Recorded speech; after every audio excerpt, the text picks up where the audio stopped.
सहना भवतु सहनौ भुनक्तु सह वीर्यं करवावहै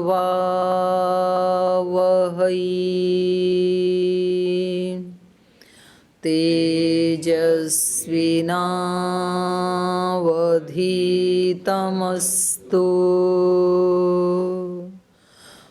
मा विद्विषावहै।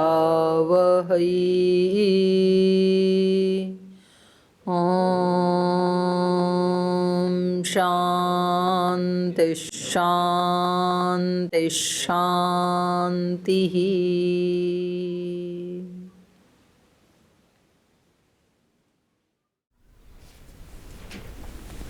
सूत्रपाठ। अथ चतुर्थोऽध्यायः।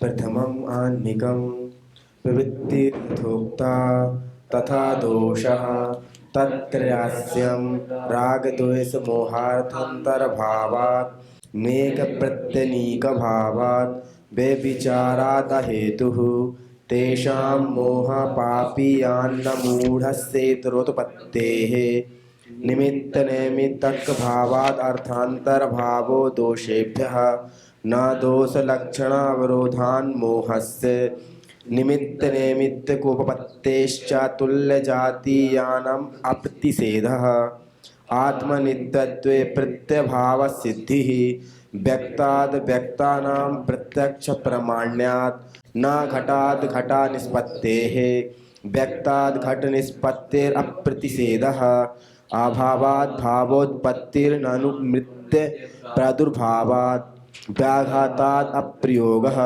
नातीतानागतयोः कारकशब्दप्रयोगः न विनष्टेभ्यो निष्पत्तेः क्रमनिर्देशात् प्रतिषेधः ईश्वरः कारणं पुरुषकर्मफल्य दर्शनात्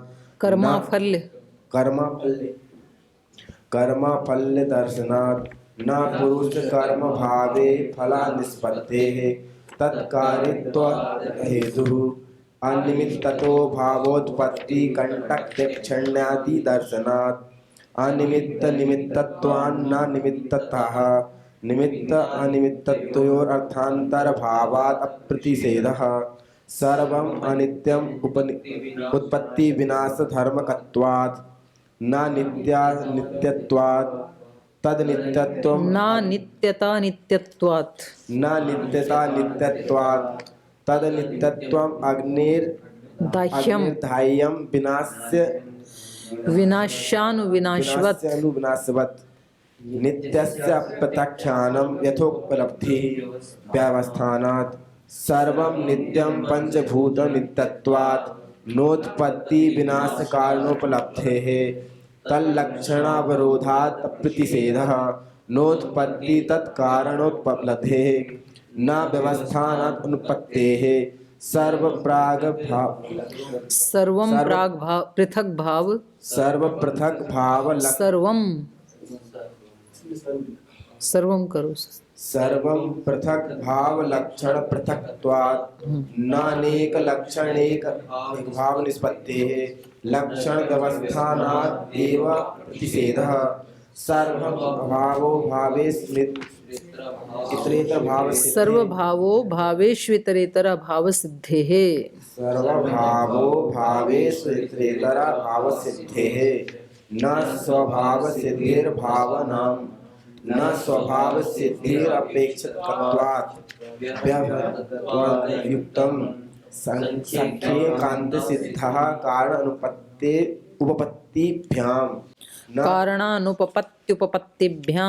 कारणानुपपत्त्युपपत्तिभ्यां न कारण अवयवाभावात् निरअवयवत्वादहेतुः साध्यकालान्तरे च फल निष्पत्ते संशयः न साध्यकालान्तरोपभोग्यत्वात् कालान्तरेण निष्पत्तिर्हेतु विनाशात् प्राङ् निष्पत्तिर्वृक्ष फलवत् स्यात् न सन्न सन्न सदसद सदस्योर बेधर्म्यात् उत्पाद व्यवस्था दर्शनात् उत्पाद व्यय दर्शनात् उत्पाद व्यदर्शनात् बुद्धि सिद्धम तु तदसत् आश्रय व्यतिरेकात् वृक्ष फलोत्पत्तिवत् इत्यहेतुः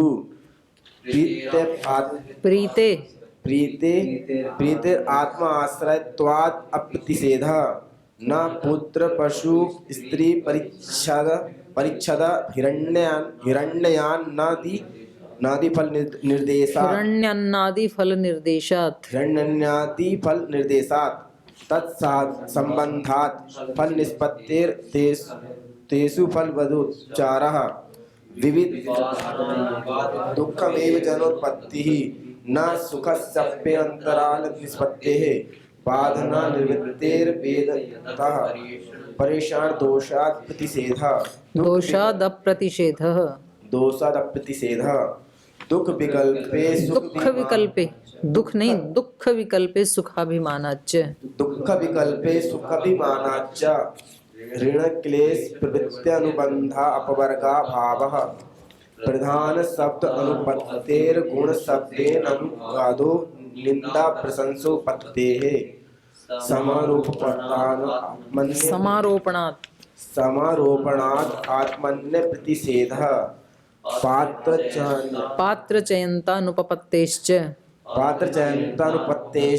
फलाभावः सुषुप्तस्य स्वप्नदर्शने क्लेशभावादपवर्गः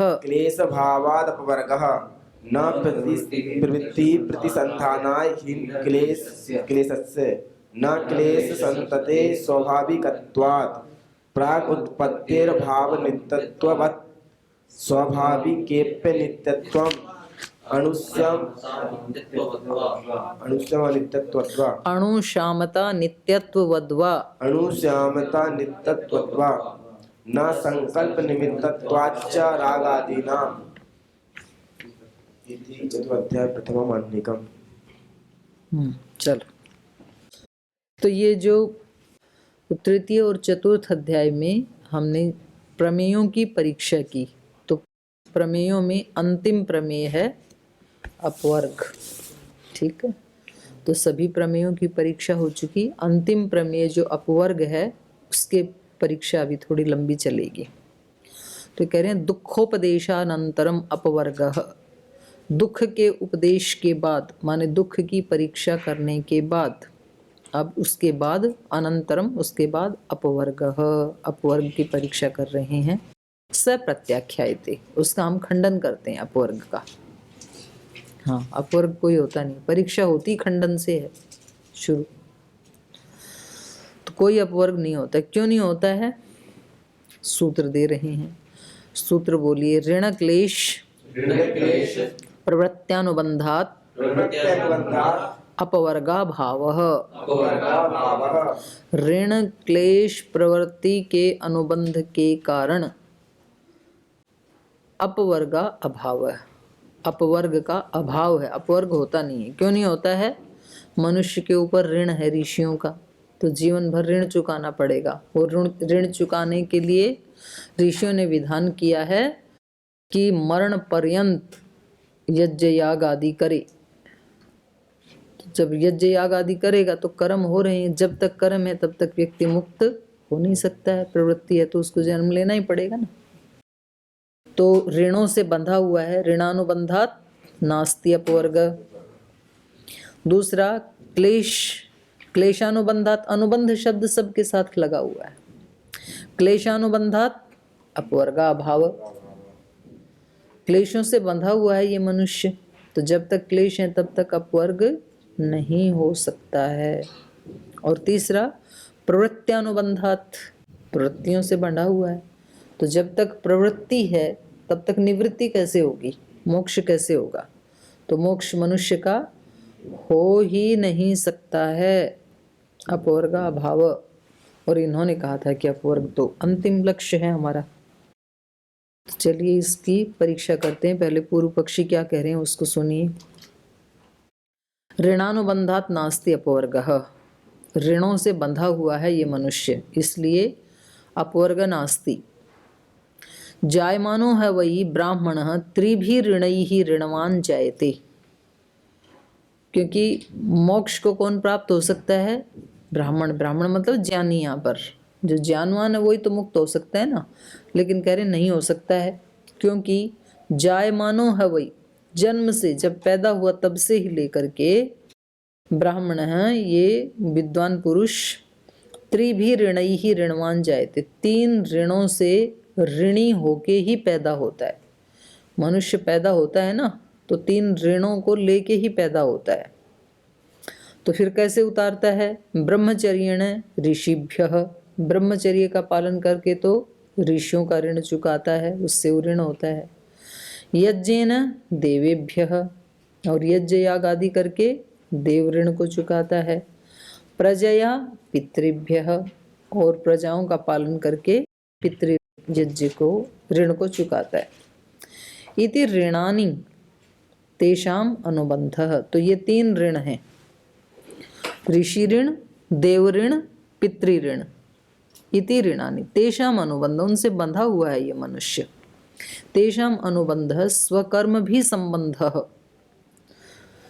उससे अनुबंध का मतलब क्या है?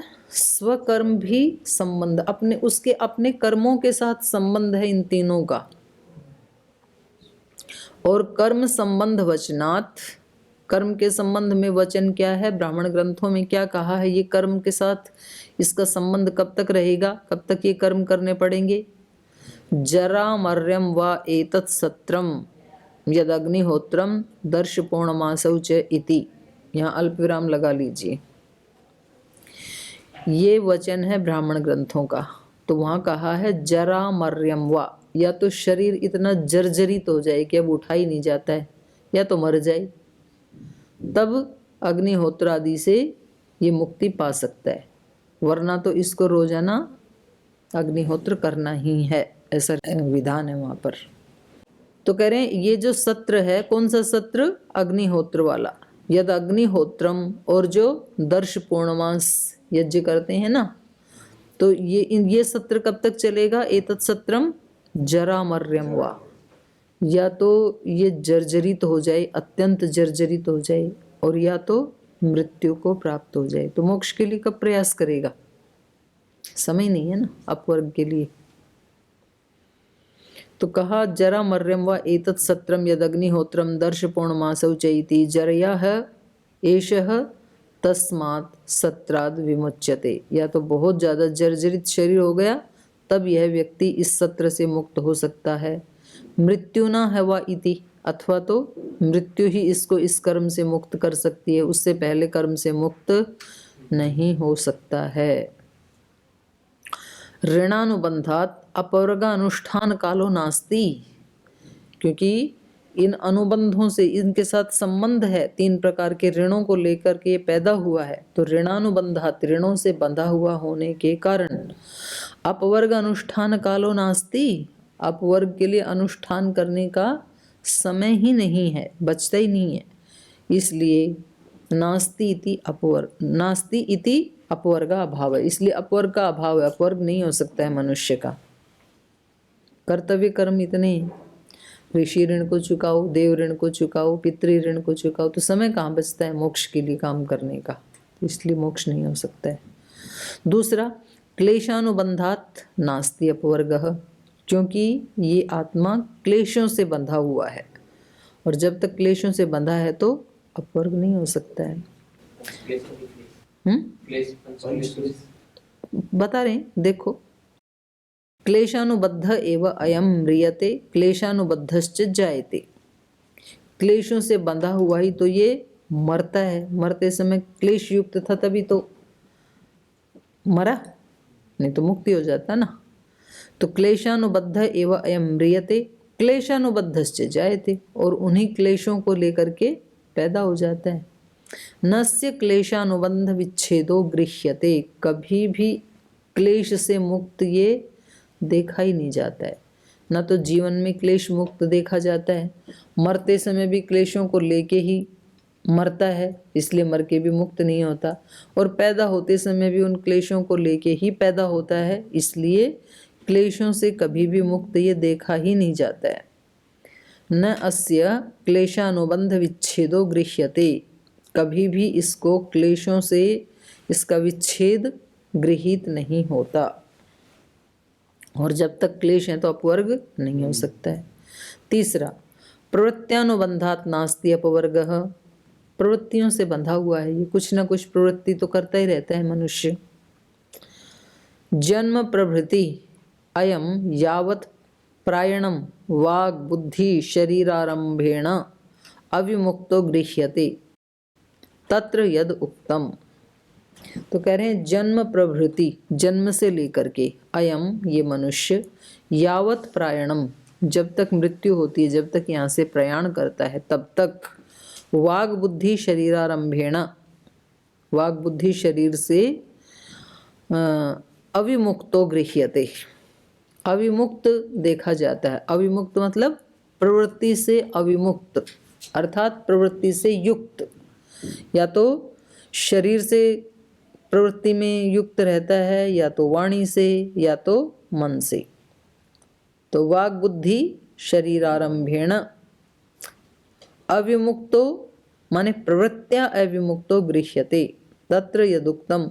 तो जो मुक्त होने के लिए जो वाक्य कहा है ऋषियों ने, दुख जन्म प्रवृत्ति दोष मिथ्या ज्ञाना नाम उत्तरोत्तर अपाय तदनंतर अपायाद अपवर्गः इति तद अनुपपन्नम इति। तो ये वाक्य उपपन्न हो ही नहीं सकता, क्योंकि अपवर्ग के लिए उन्होंने क्या बताया कि पहले मिथ्या ज्ञान को हटाओ, फिर दोष हटेंगे, फिर प्रवृत्ति हटेगी, फिर जन्म हटेगा, फिर दुख हटेगा, तब अपवर्ग होगा। तो बोले प्रवृत्ति तो हट ही नहीं सकती है, जन्म से लेके मरण तक या तो शरीर से प्रवृत्ति में प्रवृत्त रहेगा, या तो मन से, या तो वाणी से। तो ये तो इसलिए ये सूत्र भी गलत है, अपवर्ग हो ही नहीं सकता है। तो 3 दोष दे दिए ना इन्होंने। ये क्या था? ऋण, क्लेश और प्रवृत्ति, इनसे बंधा हुआ होने के कारण अपवर्ग का अभाव है।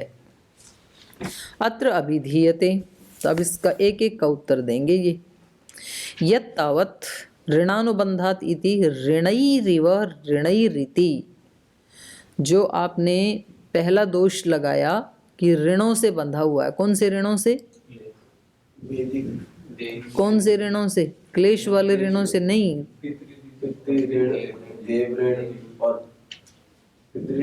इतनी देर में भी भूल गए दिमाग। सबसे पहला क्या बताया उधर? हाँ, ऋषि ऋण बताया पहला, दूसरा, तीसरा, तो उसी सीक्वेंस से बोल रहे हैं। पहला पितृ ऋण बोल रहे हो इतनी जल्दी। तो ये जो इन्होंने बात कही 3 ऋणों से बंधा हुआ है, उसका समाधान कर रहे हैं पहले, बाद में करेंगे क्लेशों का समाधान, बाद में करेंगे प्रवृत्ति का। इसलिए प्रेजेंट रहो क्लास में, आराम से बोलो, आप तेज मत बोलो। तो इसका उत्तर देखिए, यत् तावत् ऋणानुबंधातिथि, जो आपने पहला दोष लगाया कि ऋणों से ये संबंधित है, बंधा हुआ है, तो वहाँ ऋणई इव ऋणई रीति, वास्तव में ऋणों से बंधा हुआ नहीं है, ऋणी के समान, ऋणई इव। जैसे कोई ऋणी होता है, ऋणी किसको कहते हैं? हाँ, किसी से उधार लिया है, तो वो ऋणी कैसा होता है? मुक्त नहीं होता ना बेचारा, जब तक चुका ना दे। तो जैसी उसकी हालत होती है, ऐसी इस मनुष्य की है, वास्तव में ऋणी नहीं है।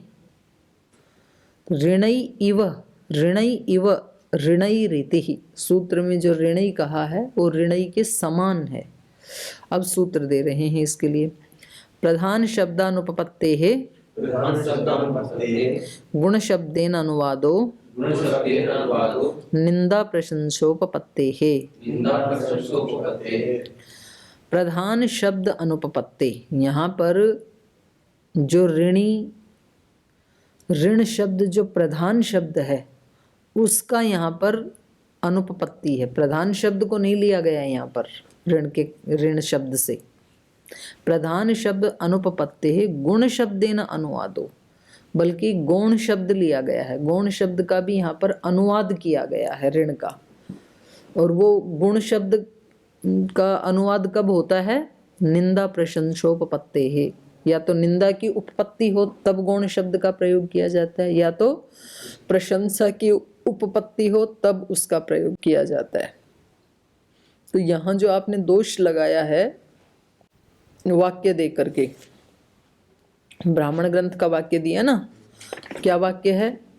जायमानो है वही ब्राह्मण त्रिभी ऋणई ही ऋणवान जायते, ये वाक्य। तो यहाँ तीसरे भी ऋणई ही ऐसे जो कहा, 3 ऋणों से ऋणवान जायते, तो यहाँ ऋण का मतलब क्या है? गौण शब्द। एक तो ऋण का प्रधान अर्थ होता है, प्रधान अर्थ क्या है? जब किसी ने किसी से ऋण लिया हो। और दूसरा होता है गौण अर्थ, जैसे हम बोल देते हैं ना, भाई हम तो महर्षि दयानंद के ऋणी हैं, तो ये ऋण का क्या है? गौण अर्थ। और प्रधान अर्थ कहाँ होता है? जब मैंने सच में किसी से 100 रुपये उधार लिए हों, तो वो प्रधान शब्द है ऋण। तो ये इसका उत्तर दे रहे हैं, प्रधान शब्द अनुपपत्ति, प्रधान शब्द के अनुपपत्ति होने से, प्रधान शब्द का अर्थ यहाँ निकलेगा ही नहीं। प्रधान शब्द अनुपपत्ति है, गुण शब्देन अनुवादो, यहाँ गौण शब्द के द्वारा अनुवाद किया गया। आपने पढ़ा होगा ना प्रथम अध्याय में, अनुवाद विधि, याद है कुछ? अनुवाद किसे कहते हैं, विधि किसे कहते हैं? लास्ट के जो सूत्र थे खोल के देखो, एक चीज जो पढ़ ली तो फिर उसको याद रखा करो। प्रथम अध्याय में देखो, विधिर विधानम, विधि किसको? हाँ, दूसरे अध्याय में विधिर विधानम अर्थवाद है, वहाँ पर विधि है। तो पृष्ठ बोलो कितना है?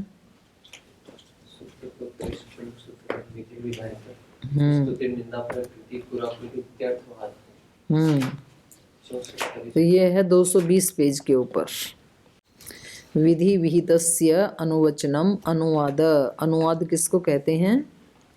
विधि के विधान का अनुवचन करना, इसको अनुवाद कहते हैं। ठीक है ना? तो जैसे पुनरुक्ति होती है ना लोक में, और ये अनुवाद किसके लिए होता है? नहीं, निंदा या प्रशंसा के लिए। ये बीच में लिखा है ना, विहितम अधिकृत्य स्तुतिर्बोध्यते निंदा वा विधि शेषो अभिधीयते, भाष्य में लिखा है ना यहीं पर 220 में। तो ये निंदा और स्तुति के लिए होता है अनुवाद। चलो अभी यहाँ आ जाओ। तो यहाँ कह रहे हैं प्रधान शब्द अनुपपत्ति, प्रधान शब्द की अनुपपत्ति होने से प्रधान शब्द का अर्थ तो यहाँ निकलेगा ही नहीं। हमने ऋषियों से कोई ऐसे रुपए पैसे थोड़े ले रखे हैं जो ऋण का मुख्य प्रधान अर्थ होता है, वो तो घटित ही नहीं होगा। तो यहाँ पर क्या है?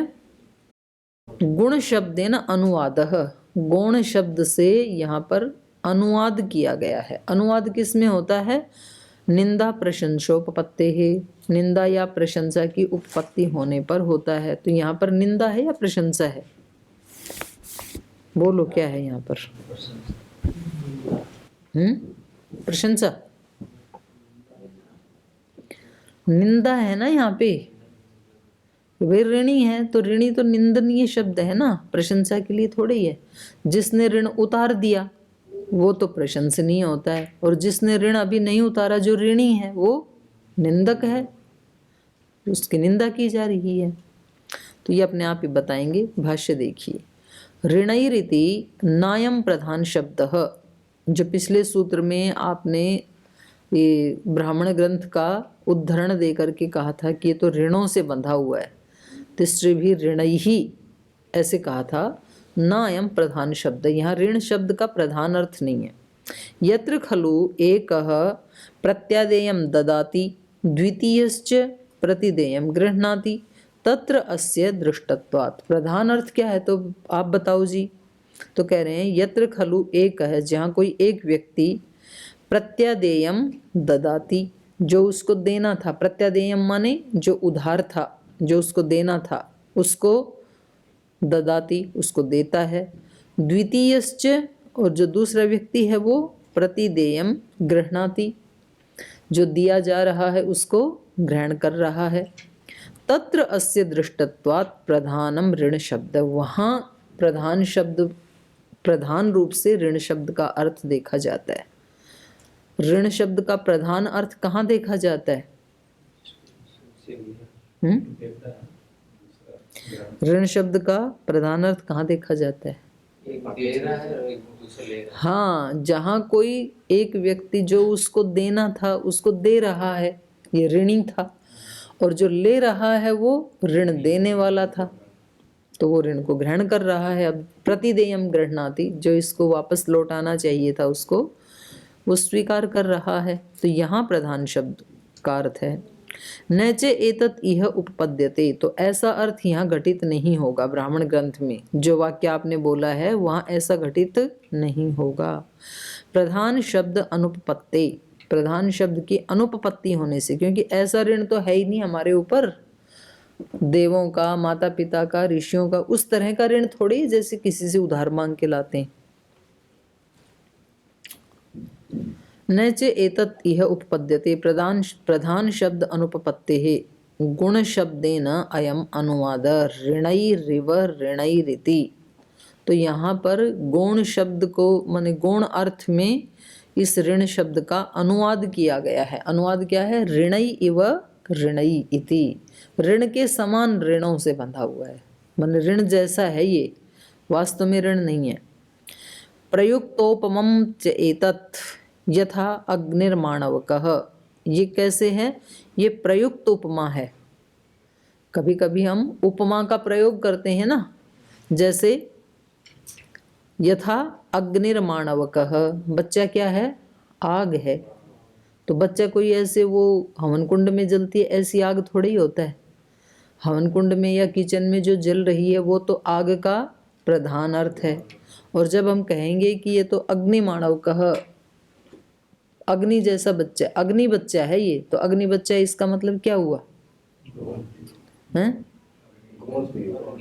या तो बहुत ज्यादा क्रोधी है, या तो बहुत ज्यादा झगड़ालू है, कि ये बच्चा क्या है? आग है। तो यहाँ पर क्या है? निंदा शब्द में है और गौण अर्थ है यहाँ पर। यथा अग्निर्माणवकः, अन्यत्र दृष्टश्च अयम ऋण शब्द, और कहीं और देखा हुआ ये जो ऋण शब्द है ये इह प्रयुज्यते, जैसे उसमें अग्निमाणवक में अग्नि को कहीं और देखा था। कहाँ देखा था? यज्ञशाला में और किचन में, तो उसका यहाँ पर बच्चे में प्रयोग कर दिया। ऐसे ही यहाँ पर अन्यत्र दृष्टश्च अयम ऋण शब्द इह प्रयुज्यते, अन्य देखा हुआ ये ऋण शब्द यहाँ प्रयोग कर दिया। यथा अग्नि शब्दो मानव के, जैसे अग्नि शब्द का बच्चे में, मानवक में आरोप कर दिया, ऐसे ही अन्यत्र जो ऋण शब्द का प्रधान अर्थ था उसको यहाँ पर इन्होंने जोड़ दिया। कथम गुण शब्देन अनुवादः, गुण शब्द से अनुवाद कैसे हो गया ये? गुणार्थ होने से। तो बोले अनुवाद वहाँ होता है जहाँ निंदा प्रशंसोपपत्ते है, जहाँ निंदा या प्रशंसा की उपपत्ति हो। तो या तो निंदा करने के लिए गुण शब्द का प्रयोग किया जाता है, या तो प्रशंसा करने के लिए। मानो कि वो बच्चा पढ़ाई आदि में बहुत तेज है, तब तो प्रशंसा में कहा जाएगा अग्निमानव का, और यदि तो वो बहुत गुस्सा करता है, झगड़ा करता है, तब तो निंदा में कहा जाएगा। तो ये निंदा या प्रशंसा में कहा जाता है गौण शब्द। तो यहाँ ये जो ब्राह्मण ग्रंथों का जो वाक्य था, यहाँ पर ये वाक्य कैसे कहा गया है? कर्म लोपे, नहीं देखो पढ़ लो, दोनों में है। कर्म लोपे ऋणीव ऋण दानान निंद्यते। कर्म लोपे मतलब वो जो ऋषियों के प्रति और जो क्लेशों को हटाने के लिए जो कर्म करने चाहिए थे उनको करता नहीं है, कर्म का लोप कर दिया इस व्यक्ति ने। तो कर्म लोपे, कर्म का लोप होने पर ऋणीव ऋणदाता निंद्यते, ऋणी के समान, क्योंकि ऋण देना है उसको इसलिए उसकी निंदा की जा रही है। और यदि उन कर्मों का अनुष्ठान करता है तो कर्मानुष्ठाने च, कर्मों का अनुष्ठान करने पर ऋणी व ऋणदानात् प्रशस्यते। जैसे कोई व्यक्ति ऋणी था और उसने जो टाइम बताया था कि मैं आपको 5 तारीख को दे दूंगा और 4 को ही वापस लौटा देता है, तब ये व्यक्ति प्रशंसा का पात्र है। तो ऐसे यहाँ कह रहे हैं कि जो व्यक्ति अपने ऋषियों के ऋण के प्रति यज्ञ याग आदि वो सब कर्म करता है। ऋषियों का ऋण कैसे चुकेगा? ब्रह्मचर्येण, संयम पूर्वक जीता है। और क्लेशों से कैसे मुक्त होगा? पीछे दिया ना, तीनों तो दिए। पितरों के लिए कैसे होगा? प्रजा आदि को बढ़ा करके। और देवों से कैसे मुक्त होगा? यज्ञेन, यज्ञेन देवेभ्य प्रजया पितृभ्य। तो संयम से रहता है जो व्यक्ति और प्रजाओं को आगे बढ़ाता है और यज्ञादि कर्म करता है, तो फिर उस व्यक्ति की प्रशंसा की जाएगी कि भाई इसने तो ऋणी के समान अपने को समझ के ऋण चुका दिया। तो वही कह रहे हैं ऋण दानात् प्रशस्यते कर्मानुष्ठाने च, कर्म का अनुष्ठान करके ऋणी इव, जैसे ऋणी अपने ऋण को चुका देता है, ऐसे ऋण दानात् प्रशस्यते, ऋण दे करके फिर प्रशंसा को प्राप्त होता है। स एव उपमार्थ, तो ये सब क्या है? उपमार्थक वाक्य हैं। ये उपमा का प्रयोग किया है यहाँ पर। जायमान इति गुण शब्दों विपर्यय अनधिकारात्, तो ये तो बात थी ऋण की। और अगला शब्द क्या था? जायमान, पैदा होते ही, पैदा होता ही ऋणों को लेकर है। तो कह रहे हैं यहाँ जायमान शब्द भी क्या है? गौण अर्थ है यहाँ पर। तो अब इसका अर्थ जो है ये कल करेंगे जायमान का। ओ